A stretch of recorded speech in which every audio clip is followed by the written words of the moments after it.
My phone lit up with a WhatsApp message from another player, basically saying, "Dave, can't switch off. Head's in a mess. Head's totally going. What if I freeze tomorrow?" Now, here's what I want you to think about. Obviously, I wasn't there. I wasn't in the lobby. I wasn't going to be courtside the next day. I wasn't even on the same continent. And I was just a voice note in the dark on a phone for that player. Now, he was lucky I was still awake and I could send back a message. Hi, I want to talk to you about the day I realized that I could be everywhere. And it happened one night, a night that genuinely shifted something in me. And this has been a gradual shift, but this was one of those moments where something clicked and it really stuck with me. It was close to midnight, and I'm not even going to tell you what time zone I was in, because honestly, after so many years on the tour, they all kind of blurred into one. But Sam, the player I was with, had a big match the next day, and I was just chilling and reading a book, winding down from the day, getting ready for the next day.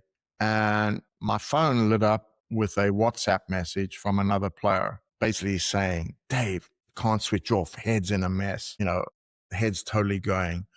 What if I freeze tomorrow?" Now, here's what I want you to think about. Obviously, I wasn't there. I wasn't in the lobby. I wasn't going to be courtside the next day. I wasn't even on the same continent. And I was just a voice note in the dark on a phone for that player. Now, he was lucky I was still awake and I could send back a message, a small framework, nothing elaborate, simple stuff that I knew would calm him down and give him some clarity so he could sleep and hopefully do well. And the next day he did win. And, people might say, "Great coaching, Dave." But that night, I remember sitting there and thinking, wouldn't it be great if there was a different way of doing this, where players could have 24/7 access to help? That would be something really different, a game changer. Basically, coaches can't be everywhere and available any time of the day. And I was thinking, for 35 years, I've been building mental frameworks. My book, Locker Room Power,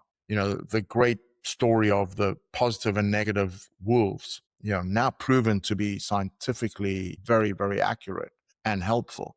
Unshakable, the difference between belief and confidence, the 4-step reset, and Mindset College, something I built during COVID, which is a comprehensive art of competing and life standards course. Acceptance and curiosity under pressure, all this experience documented. These aren't things I just read in a book. These come out of the debris of lost matches, match debriefs, out of the brutality of the sport in hotel corridors where a player is in conversation with you when they're falling apart and thinking that it's not worth going on. The thinking is real, and I know that this stuff works because I have the proof. The thing that was keeping me up at night was knowing that the moment that a player or a leader or an executive actually needs help, it's almost never the moment when you schedule to talk with them. It's usually 5 minutes before the warm-up, when the nerves start to jangle, and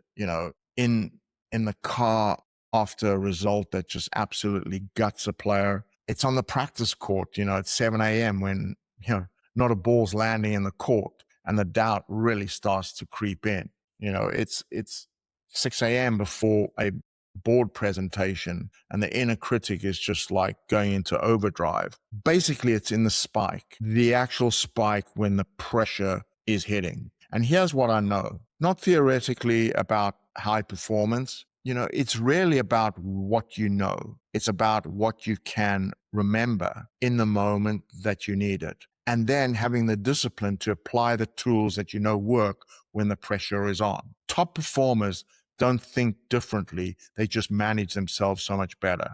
And most of the people I work with, and this includes myself, we're not short on knowledge or ability. We're basically short on recall under pressure. Our own thinking, goes into that overthinking place exactly when we need it to kind of calm down and go quiet the most. And I started seeing a bottleneck clearly, which is I'm basically one brain with finite hours and a demand that keeps growing for this kind of feedback and work. And of course, this was a new problem for me because when I was running academies and responsible for a number of players and coaches, I would think a lot about this. That wouldn't it be great if players and coaches could just have a clone of myself and make it easy for them to reach me whenever they needed help, or a lift up and something that they didn't have to wait around for, the next session, or catch me between courts, or send a WhatsApp message and hope that I can reply, in time before a match. So this thinking has always been there. I just didn't have an answer for it other than encouraging players to keep notes for their own use and to refer to them when they were in crisis. That's until October last year when something landed. I was reading about AI technology and, got to a place where I felt I knew the actual capability and realized for the first time that building my own ring-fenced version of ChatGPT was possible. Not a generic chatbot that I didn't want, not some tool that pulls answers from the internet and wraps them in, fancy sports language. Something built entirely from the inside out, from my frameworks, my language, my 35 years of field experience, a digital brain that answers the way I speak and the way I would answer. I was lucky enough to meet Robert, a tech whiz, and we started building it. And what we've created, I'm calling the Sammel method.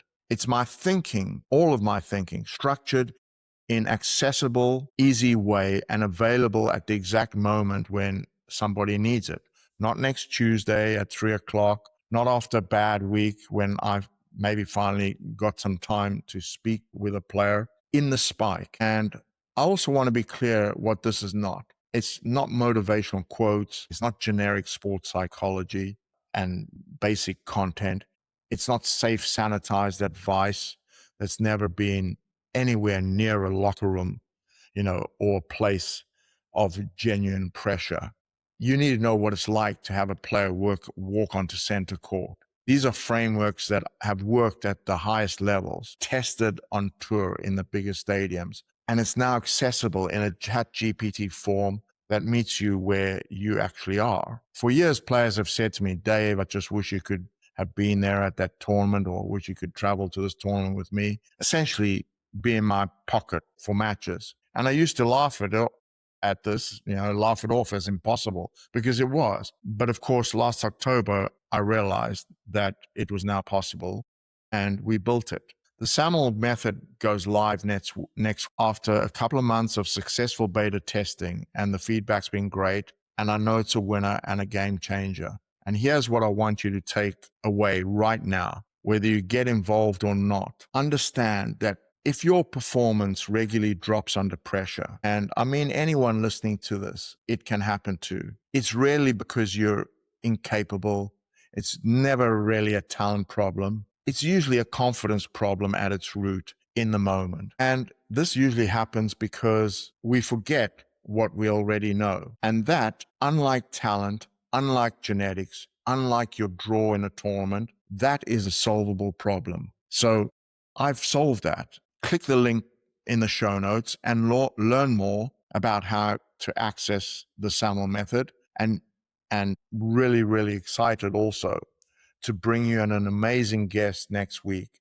I'm so excited for Hamish Kerr, who's the current world and Olympic high jump champion from New Zealand, and bring you his thoughts on what it took to become the best and what still drives him to this day. This is not a podcast you're going to want to miss. So please tune in next week, and thanks for listening to me as always. I realize everybody's time is valuable, and I do not take that for granted. So if you like this podcast, please share it, and please like it, and do all the things that you can do to help, and understand that I really do appreciate, having you take the time to watch or listen to this. And see you next week with Hamish Kerr. Thanks for watching Locker Room Power with David Sammel. If you enjoyed the episode, hit subscribe and leave a comment on your favorite platform. See you in the next one.